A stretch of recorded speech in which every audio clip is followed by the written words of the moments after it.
அஸ்ஸலாமு அலைக்கும் வரஹ்மத்துல்லாஹி வபரகாத்துஹு. நன்மையை ஏவுவோம், தீமையை தடுப்போம். இந்த நன்மையை ஏவுவதும் தீமையை தடுப்பதும் ஆரம்பங்களில் இறை தூதர்களுடைய பணியாக இருந்தது. நபிமார்களுக்கு அல்லாஹ் வழங்கிய அந்த நுபுவத்தின் மூலமாக, இறை செய்தியின் மூலமாக வழிகாட்டிலே சென்று கொண்டிருந்த மக்களை எல்லாம், தீமைகளிலே உழன்று கொண்டிருந்த மக்களை எல்லாம் அவர்கள் நேர்வழிப்படுத்தினார்கள், நன்மையின்பால் அழைத்தார்கள், அவர்களிடம் உள்ள தீமைகளை தடுத்தார்கள். அல்லாஹ் கூறுகின்றான், وَمَا نُرْسِلُ الْمُرْسَلِينَ إِلَّا مُبَشِّرِينَ وَمُنذِرِينَ فَمَنْ آمَنَ وَأَصْلَحَ فَلَا خَوْفٌ عَلَيْهِمْ وَلَا هُمْ يَحْزَنُونَ. நன்மையை கொண்டு நன்மாராயம் கூறுவராகவும், தீமையை விட்டு எச்சரிக்கை செய்வராகவும், தீமை தொடர்ந்து நீங்கள் செய்து கொண்டிருந்தால் நரக நெருப்பு இருக்கிறது என்று எச்சரிக்கை செய்பவர்களாகவும், நன்மை உங்களை சொர்க்கத்திலே கொண்டு போய் சேர்க்கும், இவ்வுலக வாழ்விலும் மனமிக்க தூய்மையான வாழ்க்கையை நீங்கள் வாழலாம் என்று இதை போதிப்பதற்காகவே அன்றி தூதர்களை நாம் அனுப்பவில்லை. எனவே எவர் நம்பி, படைத்தவனை நம்பி சீர்திருந்தி நடந்தார்களோ அவர்களுக்கு அச்சமும் இல்லை, அவர்கள் துக்கப்படவும் மாட்டார். படைத்தவனை நம்பியவர்கள், படைத்தவனை ஒப்புக்கொண்டவர்கள், ஏற்றுக்கொண்டவர்கள் 14 நூற்றாண்டுகளுக்கு முன்னால் அல்லாஹுவையும் ஏற்றுக்கொண்டு அல்லாஹ் அல்லாதவர்களை சிலைகளாக காபத்துல்லாவிலே நிறுவியிருந்தார்கள். தீமைகளில் எல்லாம் மிகப்பெரிய தீமையான படைத்தவனை விட்டுவிட்டு படைப்புகளை வணங்குவதிலே அவர்கள் ஆர்வமாகவும், அதில் அதிகமான நன்மை இருக்கிறது என்றும் நினைத்துக் கொண்டிருந்தார்கள். அப்பொழுதுதான் அகிலத்தோருக்கெல்லாம் மறுபடியாக அன்னலம் பெருமானார் ஸல்லல்லாஹு அலைஹி வஸல்லம் அவர்களை அல்லாஹ் ஓரிரை கொள்கையை ஓங்கி ஒழிப்பதற்காக, தீமைகளிலெல்லாம் மிகப்பெரிய தீமையை நீங்கள் செய்து கொண்டிருக்கிறீர்களே, நீங்கள் ஏக இறைவனை மட்டுமே வணங்க வேண்டும், ஏகத்துவத்தின்பால் வாருங்கள், அது உங்களுக்கு நன்மை பயக்கும். இதே நிலையிலே நீங்கள் வாழ்ந்து மரணித்தால் நிரந்தரமான நெருப்பை, அதனுடைய வேதனையை நீங்கள் தொடர்ந்து அனுபவிக்க வேண்டி வரும் என்றுதான் நபி ஸல்லல்லாஹு அலைஹி வஸல்லம் அவர்கள் போதனை செய்தார்கள். ஆகவே அன்பானவர்களே, கண்ணியத்திற்குரியவர்களே, ஒரு தீமையை கண்டால், சக்தி இருந்தால் நாம் அதை கையினால் தடுக்க வேண்டும். அந்த அளவுக்கு நமக்கு சக்தி இல்லை என்றால் நம்முடைய பிரச்சாரங்களின் மூலமாக தீமைகளை நன்மை என்று செய்து கொண்டிருக்கின்றீர்களே, இது தீமை, அல்லாஹ் குர்ஆனிலே சுட்டி காட்டிய இந்த தீமையை நீங்கள் செய்யாதீர்கள் என்று நாவால் பிரச்சாரம் செய்ய வேண்டும். அதற்கும் முடியவில்லை என்றால் அவர்கள் செய்யக்கூடிய தீமையை வெறுத்து, மனதால் வெறுத்து நாம் ஒதுங்கிவிட வேண்டும். இதுதான் இறை நம்பிக்கையின், ஈமானின் பலகீனமான நிலை. ஆகையினால் நாம் எப்பொழுதும் நன்மை ஏவக்கூடியவர்களாகவே இருக்க வேண்டும். அல்லாஹ் சுப்ஹானஹு வ தஆலா திருமறை குர்ஆனிலே கூறுகின்றான், 3வது அத்தியாயம் 104வது வசனத்திலே, வல்தகும் மின்கும் உம்மத்துன் யதுஊன இலல் கைரி وَيَأْمُرُونَ بِالْمَعْرُوفِ وَيَنْهَوْنَ عَنِ الْمُنْكَرِ وَأُولَئِكَ هُمُ الْمُفْلِحُونَ. மேலும் மக்களை நன்மையின் பக்கம் அழைப்பவர்களாகவும், நல்ல விஷயங்களை கொண்டு மக்களை ஏவுபவர்களாகவும், தீயதிலிருந்து மக்களை தடுப்பவர்களாகவும் விளக்குபவர்களாகவும் உங்களில் ஒரு கூட்டத்தார் இருந்து கொண்டே இருக்கட்டும். யுகமுடிவு நாள் வரையிலும், எப்பொழுது யுகமுடிவு நாள் வரும், அனைவரும் தீமை செய்ய ஆரம்பித்து விடுவார்கள். லா இலாஹ இல்லல்லாஹ் என்று இஹ்லாஸோடு, மன தூய்மையோடு மொழிவதற்கு ஒருவரும் இருக்க மாட்டார். இப்போ அந்த மாதிரியான நிலை வரும்போதுதான் அல்லாஹ் கியாம நாளை, யுகமுடிவு நாளை கொண்டு வருவான். அது வரையிலும் ஒரு கூட்டம் நன்மையின் பக்கம் மக்களை அழைப்பவர்களாக, தீமையை விட்டு மக்களை தடுப்பவர்களாக இருந்து கொண்டே இருக்க வேண்டும். அவர்கள் வெற்றியாளர்கள் என்று அல்லாஹ் கூறுகின்றார். எவ்வளவோ நன்மையான காரியங்கள் நம்முடைய பகுதிகளிலே, நம்முடைய ஊர்களிலே, அக்கம் பக்கத்திலே நடக்கின்றது. சிரமேற்கொண்டு இந்த நன்மைகளை செய்யக்கூடிய மக்கள் இருக்கின்றார்கள். அந்த நன்மைகளுக்கு பொருளாதார உதவி செய்யக்கூடியவர்கள் இருக்கிறார்கள். அந்த நன்மைகளுக்கு உடல் உழைப்பை தரக்கூடியவர்கள் இருக்கிறார்கள். அந்த நன்மையான காரியங்களுக்காக ஆலோசனைகளை வழங்கக்கூடியவர்கள் இருக்கின்றார்கள். ஒன்றுமில்லை என்றாலும் இந்த நல்ல காரியம் தொடர்ந்து நடைபெற வேண்டும். இந்த நல்ல காரியத்தை, நன்மையை நடத்துபவர்கள் ஆரோக்கியமாக இருக்க வேண்டும். தீமைகள் மிகைக்காமல் நன்மையை செய்யக்கூடியவர்களுக்கு துஆ செய்யக்கூடியவர்களாக நாம் இருக்க வேண்டும். பட்டும் படாமல் ஏதோ படைத்தவனை வணங்கினோம் சென்றோம் என்று இல்லாமல், எங்கெல்லாம் நன்மையான காரியங்கள் நடக்கிறதோ, அது மருத்துவ உதவிகளாக இருக்கலாம், ஏழைகளுக்கு அவர்களுடைய வாழ்வாதாரங்களை வழங்குவதாக இருக்கலாம், இப்படி என்னென்ன நன்மையான காரியங்கள் இருக்குமோ அல்லாஹ்வுடைய தூதரும் காட்டி தந்த பிரகாரம் அந்த நன்மையை செய்யும் போது அதற்கு ஒத்துழைப்பாக, உறுதுணையாக அந்த நன்மையான காரியம் தொடர்ந்து நடைபெறுவதற்கு துஆக்களை, பிரார்த்தனைகளை செய்யக்கூடியவர்களாக இருந்தால் அதில் நமக்கும் பங்கு இருக்கின்றது. ஏனென்றால் இந்த நன்மையான காரியங்கள் நடப்பதன் மூலமாகத்தான் அல்லாஹ் இயல்பாக வாழ்க்கையை ஓடச் செய்கிறார். தீமைகளை மிகைத்துவிட்டால், நன்மை ஏவக்கூடியவர்கள், நன்மையை செய்யக்கூடியவர்கள் இல்லாமல் போய்விட்டால், அநீதி அதிகரித்து விட்டால், அது கொஞ்ச நெஞ்சம் இருக்கிற நல்லவர்களையும் சேர்த்து அளிக்கும் என்று அல்லாஹ் கூறுகிறார். அல்லாஹுடைய வேதனைக்கு நீங்கள் பயந்து கொள்ளுங்கள். அது உங்களில் நல்லவர்களை, கெட்டவர்களை மட்டும்தான் அளிக்கும் என்று கிடையாது. அதில் உள்ள நல்லவர்களையும் குறைவாக இருந்தால், அவர்கள் தான் உண்டு, தனது வேலை உண்டு, தனது வணக்கம் உண்டு என்று மட்டும் இருந்தால் அவர்களும் சேர்த்துதான் அளிக்கப்படுவார்கள் என்று அல்லாஹ் கூறுகின்றார். ஆகவே எப்பொழுதும் நாம் நன்மை ஏவக்கூடியவர்களாக, தீமையை தடுக்கக்கூடியவர்களாக இருக்க வேண்டும். அல்லாஹ் சுப்ஹானஹு வ தஆலா திருமறை குர்ஆன் நெடுகிலும் இந்த நன்மை ஏவக்கூடியவர்களுக்கு, தீமையை தடுக்கக்கூடியவர்களுக்கு பல விதங்களிலே அல்லாஹ் பாக்கியங்களை வழங்குவதாக சொல்லுகிறான். எனினும் இறை தூதரே, நபியே, மன்னிப்பை கைக்கொள்வீராக, நன்மையை கடைபிடிக்குமாறு மக்களை ஏவுவீராக, மேலும் அறிவினர்களை, முட்டாள்களை புறக்கணித்துவிடும். ஆம், சில பேர்கள் நன்மை என்று அறிந்தும் அதை அப்படி செய்திருக்க வேண்டும், இப்படி செய்திருக்க வேண்டும் என்று சொல்லுவார்கள். இப்பொழுது இது தேவையா என்று சொல்லக்கூடியவர்கள் இருப்பார்கள். ஆகவே அத்தகையவர்களை புறக்கணித்துவிட்டு நாம் செய்யக்கூடிய நன்மையான காரியங்களை தொடர்ந்து நாம் செய்து கொண்டே இருக்க வேண்டும்.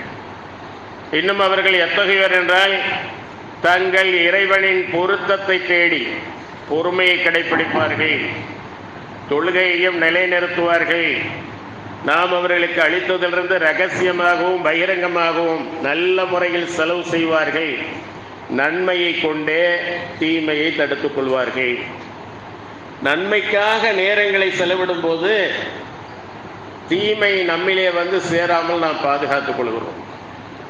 தீமைக்காக நேரங்களை செலவிடும் போது அது நமக்கு பாவமாகவும் நன்மைகளின் பக்கம் நாம் திரும்ப முடியாமலும் ஆகிவிடுகிறது.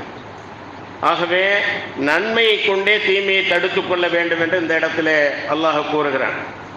நன்மையை கொண்டே தீமையை தடுத்துக் கொள்வார்கள். எத்தகையவருக்கே மறுமையில் சுவனபதி என்னும் நல்ல வீடு இருக்கிறது. ஆகவே ஒவ்வொருவரும் நன்மையின் பக்கம் மக்களை அழைக்க வேண்டும். எதெல்லாம் நன்மைகள், எதெல்லாம் தீமைகள். ஒரு வீட்டிலே குடும்பத் தலைவர் இருக்கிறார். அந்த வீட்டிலே அல்லாஹுடைய திக்ர் இருக்க வேண்டிய மனதில் ஷைத்தானுடைய பிள்ளைகள் ஆடக்கூடிய, பேசக்கூடிய அத்தகைய சிந்தனைகள் அந்த மனதிலே இருக்கிறது. சீரழிவுக்குரிய சீரியர்கள், மெகா தொடர் நாடகங்கள் பார்க்கப்படுகிறது. அதில் உள்ளதெல்லாம் எப்படி தீமைகளை உருவாக்குவது, ஒரு குடும்பம் தீமையால் எப்படி நிரப்பப்படுவது, அந்த தீமையின் காரணத்தால் எப்படி அவர்களிடையே பிணக்குகள், பிளவுகள், பிரிவுகள், காழ்ப்புணர்வுகள், எப்படியெல்லாம் உறவுகளுக்கு மத்தியிலே தீமைகள் பரவ வேண்டும் என்பதைத்தான் இன்றைய நாடகங்களிலே சொல்லிக் கொண்டிருக்கிறார். இது நன்மை அல்ல. உடலுக்கும் கண்ணுக்கும் உள்ளத்திற்கும் எல்லா விதத்திலும் பாதகமான ஒரு செயல். இதை தடுக்க வேண்டும். அதிகாரமுடையவர்கள், குடும்ப தலைவர்கள், மற்றவர்கள் தடுக்க வேண்டும். இதிலே ஊறி போய் விடாதீர்கள், இதிலே திளைத்து விடாதீர்கள். நேரத்திற்கு தொழுபவர்கள் இருப்பார்கள், ஆனால் அதையும் செய்து கொண்டிருப்பார்கள். ஒரு பக்கம் சைத்தானை திருப்திப்படுத்திக் கொண்டு இன்னொரு புறம் அல்லாஹுடைய கட்டளைகளையும் நிறைவேற்றக்கூடியவர்களும் இருக்கிறார். தக்வாவோடு அல்லாஹுடைய கட்டளைகளை, கடமைகளை நிறைவேற்றி நன்மை ஏவக்கூடியவர்களாக நாம் இருந்தால் நிச்சயமாக அல்லாஹுடைய அருளும் மன்னிப்பும் சொர்க்கமும் கிடைக்கும். ஆற்றில் ஒரு கால் சேற்றில் ஒரு கால் என்பார்கள். இந்த நிலையிலே அதையும் செய்து கொள்வேன், இதையும் செய்து கொள்வேன், அதை விட என்னால் முடியவில்லை என்றால் ஈமானிய பலகீனம். அது நன்மை அல்ல, தீமை. அதே போல பிள்ளைகள் பாடங்களை படிக்க வேண்டியவர்கள், மதர்சாக்களிலே ஓத வேண்டியவர்கள், 5 நேரம் தொழ வேண்டியவர்கள் தங்களுடைய கைபேசிகளை, செல்போன்களை கையிலே வைத்துக்கொண்டு பலவிதமான கேம்களை பார்த்து கொண்டிருக்கிறார்கள். சிறு பிள்ளை கூட பொம்மை படத்தை போடு பார்க்க வேண்டும் என்று அடம்பிடிக்கக்கூடியதாக, அழுது புரளக்கூடியதாக இருக்கிறது. ஆக இந்த நிலையிலேயே நம்முடைய மாகுல் வாழ்க்கை அமைந்தால் நிச்சயமாக ஏகத்துவமும் இறையச்சமும் நன்மை ஏவுவதும் தீமையை தடுப்பதும் மிகவும் குறுகலான வட்டத்திற்குள் வந்துவிடும். அல்லாஹ் பாதுகாக்க வேண்டும். எங்கெங்கெல்லாம் தீமைகள் இருக்கிறதோ அவைகளை சுட்டிக்காட்டி தடுக்க வேண்டிய கடமை நமக்கு இருக்கிறது. என்னென்னவெல்லாம் நன்மைகள் இருக்கிறதோ அது ஒரு சிறு நன்மையாக இருந்தாலும் சரி, அதை நாமும் செயல்படுத்தி மற்றவர்களுக்கும் செயல்படுத்த தூண்டக்கூடிய ஒரு நிலையை நாம் உருவாக்கி கொள்ள வேண்டும். அல்லாஹ் சொல்லுகின்றான், அவர்கள் அல்லாஹ்வின் மீதும் இறுதி நாளின் மீதும் நம்பிக்கை கொள்கிறார்கள், நன்மை செய்ய ஏவுகிறார்கள், தீமை விட்டும் விலக்குகிறார்கள், மேலும் நன்மை செய்வதற்கு விரைகின்றனர். நன்மை செய்வதற்கு விரைகின்றனர். யூமினூன பில்லாஹி வல் யௌமில் ஆகிரி வ யஅமுரூன பில் மஅரூஃபி வ யன்ஹவுன அனில் முன்கரி வ யுஸாரிஊன ஃபில் கைராத் வ உலாயிக மினஸ் ஸாலிஹீன். அல்லாஹ் அவர்களை பற்றி அல்லாஹ் சொல்கிறார், அவர்கள் அல்லாஹ்வின் மீதும் இறுதி நாளின் மீதும் நம்பிக்கை கொள்கிறார்கள், நல்லதை செய்ய நன்மையை செய்ய ஏவுகிறார்கள், தீமையை விட்டும் விளக்குகிறார்கள், மேலும் நன்மை செய்வதற்கு விரைகின்றனர். நன்மை செய்வதற்கு விரைகின்றனர்.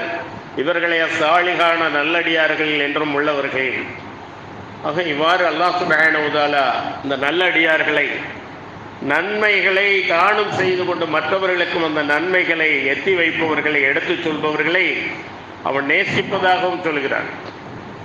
வல் அஸ்ர் இன்னல் இன்சான லஃபீ ஹுஸ்ர்.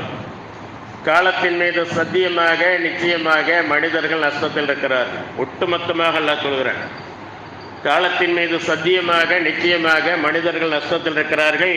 இல்லல்லதீன, சிலரை தவிர, ஆமனு வ அமிலு ஸாலிஹாத் வ தவாஸவ் பில் ஹக் வ தவாஸவ் பிஸ் ஸப்ர். சிலரை தவிர, அந்த சிலர் ஈமான் கொண்டிருப்பார்கள். அல்லாஹ்வை நம்பி, வானவர்களை நம்பி, வேதங்களை நம்பி, அந்த வேதங்கள் வழங்கப்பட்ட இறை தூதர்களை நம்பி, இன்ப துன்பம் எதுவென்றாலும் கலா கதிரிலே முன்னமே பதியப்பட்டிருக்கிறது என்ற விதியை நம்பி, மரணத்திற்கு பிறகு வாழ்க்கை இருக்கிறது, மறுமை இருக்கிறது என்பதை உறுதியாக நம்பிக்கை கொண்டு அந்த நம்பிக்கையின் அடிப்படையில் அமலு சாலிஹாத், சாலிஹான நல்லமல்கள், தொழுகை, நோன்பு, ஜக்காத், ஹஜ்ஜு, இன்ன பிற நல்லறங்கள், இவைகளை செய்து வத்தவாஸவ் பில் ஹக், உண்மையோடு தான் அவர்கள் நடப்பார்கள். உண்மையை கொண்டு தானும் நடந்து அதை மற்றவர்களுக்கு உபதேசிப்பார்கள். பொறுமையோடு இருப்பார்கள், அந்த பொறுமையை பிறருக்கு போதிப்பார்கள். இவர்கள் தவிர அனைவரும் நஷ்டத்தில் என்று அல்லாஹ் கூறுகிறான் என்று சொன்னால், நாம் எந்த அளவுக்கு நம்பிக்கையிலே உறுதியாக இருக்க வேண்டும். அந்த உறுதியான நம்பிக்கையோடு நம்முடைய நல்ல அமல்களை செய்ய வேண்டும், அதை மற்றவர்களுக்கும் எடுத்து சொல்ல வேண்டும் என்று நாம் ஒவ்வொருவரும் நாம் எந்த அளவுக்கு இதில் இருக்கிறோம். சடங்காக சம்பிரதாயமாக ஏதோ ஒத்து வருகிறது, பாங்க் சொல்லுகிறார்கள், போய் தொழுதோம் வந்தோம், மற்றபடி நம்மளுடைய நடைமுறைகள் எல்லாம் நம்முடைய செயல்பாடுகள் எல்லாம் ஷைத்தானுக்கு விருப்பமானது தான் என்ற நிலையிலே நம்மளுடைய அந்த காலங்கள் கழிந்தால் நிச்சயமாக நாம் நஷ்டத்திற்குள்ளாகி விடுவோம் என்பதை நாம் அறிந்து கொள்ள வேண்டும். முனாஃபிக்குகள் இதைத்தான் செய்தார்கள். ஏனென்றால் பலகீனமான ஈமான், அவர்களுடைய இதயத்திலே நோய். ஒருபுறம் அல்லாஹ் தான் வேதத்தை இறக்கினான் என்று நம்புவார்கள், அல்லாஹுடைய தூதர் தான் இவர்கள் என்று நம்புவார்கள். ஆனால் அதற்கும் மேலாக அதற்கும் அதிகமாக இது அல்லாஹ்விடமிருந்து வரவில்லை, இவர் அல்லாஹுடைய தூதர் இல்லை. இப்படி அவர்களுடைய தடுமாற்றங்கள் தான் நரகத்தின் அடித்தளத்தை அவர்களுக்கு பெற்றுத் தருகிறது. முஸ்லிம்கள் என்று காட்டிக்கொள்வதற்காக தொலை வருவார்கள், சோம்பலாக நிற்பார்கள், மற்றவர்களுக்கு காட்டுவதற்காக அந்த தொழுகையை தொழுவார்கள். எப்பொழுது தொழுகை முடியும் என்று இருப்பார்கள், அங்கே போய் சதி ஆலோசனை செய்வதற்கு, முஸ்லிம்களோடு இணக்கமாக இருப்பதாக நடித்து கொண்டு யூதர்களோடும் காபிர்களோடும் முஸ்லிம்களை கருவறுப்பதற்காக திட்டம் தீட்டுவதிலே செயல்படுவதிலே இருந்தார். ஆகவே நாம் உறுதியான நம்பிக்கையோடு இறையச்சத்தோடு நம்முடைய அமல்களை அமைத்து கொண்டு மற்றவர்களுக்கும் அந்த நன்மையை எடுத்து சொல்ல வேண்டும். அல்லாஹ் சொல்லுகிறானே, இதுவரையிலும் எந்த இறை தூதருடைய உம்மத்துக்களுக்கும் சமுதாயத்திற்கும் சொல்லாததை இறை தூதரும் இறுதி தூதருமான அர்சல்னாக இல்லா ரஹ்மத்தல் லில் ஆலமீன், அகிலத்தோருக்கெல்லாம் அறுப்படையாகவே தவிர உம்மை நாம் அனுப்பவில்லை என்று அல்லாஹ் சொன்னானே. யுகமுடிவு நாள் வரையிலும் இந்த உலகில் உள்ள அனைவருக்கும் இறை தூதர் அவர்கள்தான். அவர்களுடைய உம்மத்துக்களாகிய நமக்குத்தான் சிறப்புக்குரியவர்கள் என்று சிலாகித்து அல்லாஹ் கூறுகிறார். குன்தும் ஹைர உம்மத்தின் உஹ்ரிஜத் லின்னாஸ் தஅம்ரூன பில் மஅரூஃப் வ தன்ஹவுன அனில் முன்கர் வ துமினூன பில்லாஹ். மனிதர்களுக்காக தோற்றுவிக்கப்பட்ட சமுதாயத்தில், படைக்கப்பட்ட சமுதாயத்தில் சிறந்த சமுதாயமாக முஹம்மது ஸல்லல்லாஹு அலைஹி வஸல்லம் அவருடைய சமுதாயமாகிய நீங்கள் இருக்கிறீர்கள். ஏனெனில் நீங்கள் நல்லதை செய்ய ஏவுகிறீர்கள், நன்மையை செய்ய ஏவுகிறீர்கள், தீயதை விட்டும் விலக்குகிறீர்கள். இன்னும் அல்லாஹ்வின் மீது திடமாக உறுதியாக அவனை சந்திப்போம், மௌத்துக்கு பிறகு நமக்கு வாழ்க்கை இருக்கிறது என்பதை உறுதியாக நம்புகிறீர்கள். இதன் காரணத்தால், ஏனென்றால் இது இறை தூதர்கள் ஆற்றிய பணி, இந்த பணியை பறந்து விரிந்து செய்யக்கூடியவர்களுக்கும் வாய்ப்பு கிடைத்தவர்கள் செய்யலாம். தன்னுடைய தெருவிலே, தன்னுடைய நண்பர்களுடைய வட்டாரத்திலே, தங்களுடைய உறவினர்களுடைய வட்டாரத்திலே, தங்களுடைய வீடுகளிலே அல்லாஹ்வுக்கு ஒப்பான இந்த நன்மையை ஏவக்கூடியவர்களாக, தீமையை தடுக்கக்கூடியவர்களாக இருக்கணும். அநீதி இழைக்கப்பட்டவரின் பிரார்த்தனைக்கு நீங்கள் அஞ்சு கொள்ளுங்கள். வாயிருந்து வயிறறிஞ்சி எனக்கு இப்படி செஞ்சிட்டாங்க, நான் பாதிக்கப்பட்டுட்டேன் என்று அவர் முஸ்லீமாக இருக்க வேண்டும் என்பதல்ல. அவர் எவராக இருந்தாலும் சரி, ஆதமுடைய பிள்ளை, அவர் உடனே அல்லாஹ்விடத்திலே, கடவுளே, கர்த்தரே, அல்லாஹ்வே எனக்கு இப்படி செய்து விட்டார்கள் என்றால் அந்த பிரார்த்தனை நேராக 7 வானங்களையும் கடந்த அர்ஷை சென்றடையும். இடையில எந்த விதமான திரையும் கிடையாது அதற்கு. ஆகவே நீங்கள் அநீதி இழைப்பதை பயந்து கொள்ளுங்கள். அல்லாஹ் உடனுக்குடனே அதற்கு நடவடிக்கை எடுப்பதாகவும் சொல்லி இருக்கின்றார். நபி ஸல்லல்லாஹு அலைஹி வஸல்லம் அவர்கள் சொன்னார்கள், அநியாயம் செய்யப்பட்டவர்களுக்கு நீங்கள் உதவுங்கள், அநியாயம் செய்தானே அவனுக்கும் நீங்கள் உதவுங்கள். அநீதி இழைக்கப்பட்டவருக்கு உதவலாம், ஆனால் அநியாயம் செய்பவனுக்கு எப்படி உதவுவது அல்லாஹ்வுடைய தூதர் என்று கேட்கும்போது, மேற்கொண்டு அவன் அந்த அநியாயத்தை விரிவாக்காமல், அதிகப்படுத்தாமல், ஒருவருக்கு செய்ததை மற்றவர்களுக்கு செய்யாமல் அவனுடைய அநீதத்தை தடுப்பது அவனுக்கு நன்மையின்பால் அழைப்பதற்குண்டானதாகும். ஏனென்றால் நம்மை தனியாக விட்டு விட்டார்கள், நம்மிடம் யாரும் வரமாட்டார்கள், பயப்படுவார்கள், நாம் ரவுடி, நாம் முரட்டு சுபாவம் உடையவன், நாம் யாரையும் எப்பொழுதும் எந்த நிலையிலும் எது வேண்டுமானாலும் செய்யலாம் என்று இருப்பவனுக்கு கூட நீ செய்வது தவறு, நீயும் எங்களைப் போல சமுதாயத்திலே உள்ளவன், சமுதாய கடமைகள் உனக்கு இருக்கிறது, நீயும் நன்மையை செய்ய வேண்டும், நன்மையை ஏவ வேண்டும், இத்தகைய தீமைகளை விட்டும் நீ விலகிக் கொள்ள வேண்டும், உனக்கு பாவங்கள் மன்னிக்கப்படுவதற்கு இது வாய்ப்பாக இருக்கிறது என்று எடுத்து சொல்லக்கூடியவர்களாக இருக்க வேண்டும் என்று நபி ஸல்லல்லாஹு அலைஹி வஸல்லம் அவர்கள் கூறினார். உதாரணத்திற்கு ஒரு கப்பல், அந்த கப்பலிலே மேல்தளத்திலே யார் இருப்பது, கீழ்த்தளத்திலே யார் இருப்பது என்று சீட்டு குலுக்கி போட்டார்கள். மேல்தளத்தில் இவர்கள் எல்லாம் இருக்க வேண்டும் என்று மேல்தளக்காரர்களுக்கு அந்த சீட்டு விழுந்தது, கீழ்த்தளத்தில் இவர்களெல்லாம் இருக்க வேண்டும் என்று கீழ்த்தளத்தில் உள்ளவர்களுக்கு அந்த சீட்டு விழுந்தது. அதன் பிரகாரம் மேல்தளத்தில் ஒரு பகுதியினர், கீழ்த்தளத்தில் ஒரு பகுதியினர் கப்பலிலே ஏறிக்கொண்டார்கள். கப்பல் புறப்பட்டது. இந்த கப்பலின் மேல்தளத்தில் தான் உபயோகத்திற்கான தண்ணீர் இருக்கிறது, குடிப்பதற்கான தண்ணீர் இருக்கிறது. கீழ்த்தளத்தில் உள்ளவர் மேல்தளத்திலே உள்ள அந்த தண்ணீரை எடுத்து வரும்போது சில சிரமங்களை மேல்தளத்தில் உள்ளவர்கள் சந்திக்கிறார். அப்படி ஆளை இடிச்சுக்கிட்டு போகிறது, காலை இடிச்சுக்கிட்டு போகிறது, தொடர்ந்து இந்த மாதிரி வந்து எடுத்துக்கிட்டு போகிறது இவர்களுக்கு கொஞ்சம் சங்கடமாக இருக்கிறது. அந்த சங்கடத்தை தண்ணீர் எடுக்க வந்தவர் பார்த்துவிட்டு, ஏன் இவர்களிடம் போய் நாம் தண்ணீரை எடுத்துக்கொண்டு அவர்கள் முகம் சுளிக்கும்படியாக நடந்து கொள்ள வேண்டும் என்று ஒரு கோடாரியை எடுத்து அந்த கப்பலின் அடித்தளத்திலே ஓட்டை போட ஆரம்பிக்கும் போதுதான் மேல்தளத்தில் உள்ளவர்கள் விரைந்து வந்து அவனுடைய கையை பிடித்து கொண்டார். என்ன காரியம் செய்ய போகிறாய்? இல்லை, நான் மேலே வந்து தண்ணி எடுப்பது உங்களுக்கும் சிரமமாக இருக்கிறது, எனக்கும் சிரமமாக இருக்கிறது, ஆகவே எவ்வளோ தண்ணீர் கீழே இருக்கிறது, தேவையானதை நான் எடுத்துக்கொள்வதற்காக ஓட்டை போடுகிறேன் என்றான். அவன் அப்படி ஓட்டை போடாமல் காப்பாற்றினால் அவனையும் காப்பாற்றியவர்களாகவும் நம்மையும் காப்பாற்றியவர்களாகவும், எங்கேயோ தீமை நடக்கிறது, நடந்துட்டு போட்டுமே, நமக்கு என்ன என்று இருக்கக்கூடாது, அது நம்மையும் அழிவுக்கு கொண்டு போய்விடும். ஆகவே தீமைகள் மிகைத்தால் அதன் காரணமாக நல்லவர்களும் அழிவார்கள் என்பது இது யதார்த்தமானது. அவனது ஓட்டையை போட்டுவிட்டால், கப்பல் மூழ்க ஆரம்பித்து விட்டால் அவன் மட்டுமல்ல, மேலே உள்ளவர்களும் பாதிக்கப்படுவார்கள், அழிந்து போவார்கள். ஆகவே என்றைக்கும் நாம் நன்மையின் பக்கம் நிற்கக்கூடியவர்களாக, உண்மையை சொல்லக்கூடியவர்களாக, நன்மையின் பக்கம் நிற்கக்கூடியவர்களாக இருக்க வேண்டும். அல்லாஹ் சுப்ஹானஹு வ தஆலா இந்த வாழ்க்கையை நமக்கு அபரிமிதமான வாழ்க்கையாக தந்திருக்கின்றான். அதிலும் நம்மை, இஸ்லாத்தில் உள்ளவர்களை நன்மை ஏவக்கூடியவர்களாக, தீமையை தடுக்கக்கூடியவர்களாக ஆக்கியிருக்கின்றான். ஆனால் பரிதாபமான நிலை என்னவென்றால், பெரும்பாலான முஸ்லிம்கள் நன்மையை ஏவக்கூடியவர்களாகவும் இல்லை, நன்மையை செய்யக்கூடியவர்களாகவும் இல்லை. இதுதான் வேதனைக்குரிய விஷயம். நாமே நன்மையை ஏவாவிட்டால், தீமையை தடுக்காவிட்டால், சிறப்புக்குரிய உம்மத்துக்களாகிய நமக்கே அந்த பொறுப்பு இல்லாவிட்டால், அந்த கடமை இல்லாவிட்டால் வேறு யார் வந்ததை செய்வார்கள்? ஆக முஸ்லிம்களிலேயே நிறைய பேர்கள் நன்மையை புறக்கணிப்பவர்களாக, தீமைகளில் உழலக்கூடியவர்களாக, மற்றவர்கள் வந்து அவர்களுக்கு, முஸ்லிம்களுக்கு தாவா செய்யக்கூடிய விதத்திலே, நன்மை ஏவி தீமையை தடுக்கக்கூடிய விதத்திலே எவ்வளோ முஸ்லிம்கள் இருப்பதை நாம் பார்க்கிறோம். அல்லாஹ் பாதுகாக்க வேண்டும்.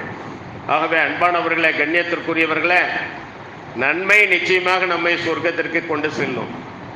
தீமை என்றைக்கும் நமக்கு நரகத்தை தான் பெற்றுத்தரும். ஆகவே தீமைகளையும்படி நடக்காதவர்களாக, இவர்கள் செய்யும் எந்த நன்மையையும் அதை நற்கூலி கொடுக்கப்படாமல் புறக்கணிக்கப்பட மாட்டார்.